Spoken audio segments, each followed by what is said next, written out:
you advise businesses who are thinking about exiting and making that transition. So I wanted to get your take on, there's a lot of creators, advisors, consultants that are starting their own business, and they think they have a business, but they are self-employed. And there's going to be a trend, just like we're seeing it now with the baby boomers, that there's a ton of businesses that don't have a continuation plan. And a lot of people are going to lose a ton of value that they've created because they did not position their business for an exit. So maybe they're gonna get an exit, but not at the valuation they could, because they did not think about what was next. So if you were advising some of these people now, maybe they've been laid off and they're starting their own consulting, coaching, or advising business. They're gonna run it. Let's say they have this 5-year plan to get it to a point where, yeah, I know I'm a self-employed person now, but I want to be a business owner, and maybe then I could sell it. I don't know. How would you advise a coach or a consultant to position their business? Let's say they are currently between low 6 figures, they're making 1 to 200,000 in revenue. What would your advice be to help them position that business for a successful exit in the next 5 to 10 years?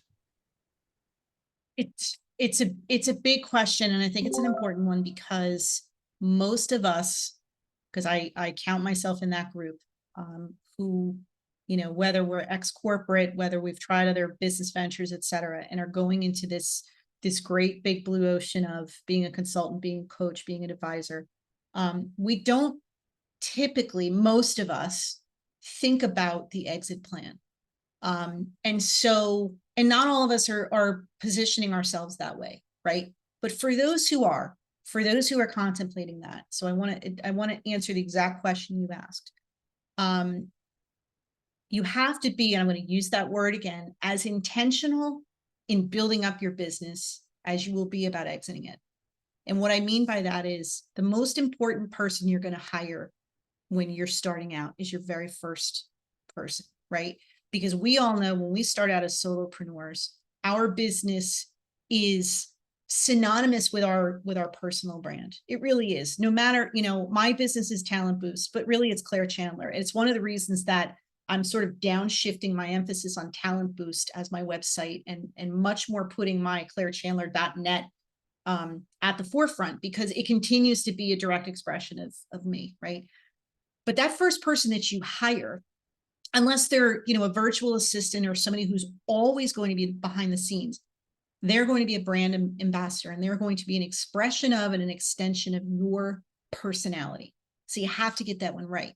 But fast forward to 5 years, 10 years, 15 or 20 years down the road, if part of your vision is to build up a business to a point where it can be sustained and attractive enough to sell and exit, it's so funny that you're asking this question, because I literally had this conversation earlier today around the importance of the exiting business owner getting all of their leadership ducks in a row before they sell.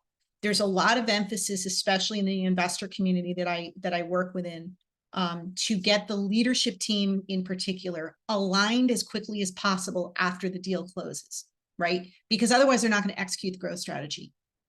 There has been less emphasis on, which is why it's such an important question you're asking, on making sure that leadership team has itself aligned, there's cohesion, they work effectively together, and they're bought in on where the company wants to go after the sale.